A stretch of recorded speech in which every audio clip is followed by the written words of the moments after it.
Profeti alayhi salatu wassalam e ka sjell shembullin e atij që falet shpejt dhe që nuk e plotson rukun dhe sejdën e tij, si shembulli atij që han 2-3 hurme dhe nuk e ngopin as pak.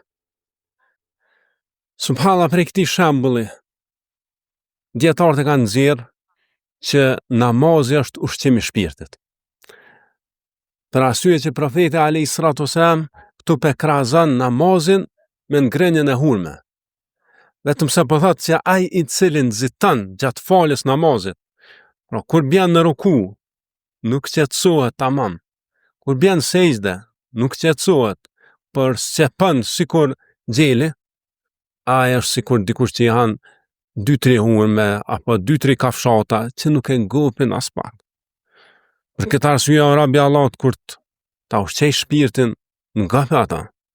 Mos e lë shpirtin ta turitur. Kur ta falsh namazin, fale mirë. Përqëndrohu në ata. Kujtoje që ke dal para Krijuesit. Kujtoje që ke dal para mbretit të shejt. Para atij që i takon sundimi i qiellit dhe i tokës. Dhe përqëndrohu, shlirohu, adhuroje Krijuesin tënd me gjymtyrt po edhe me zemrën tënde.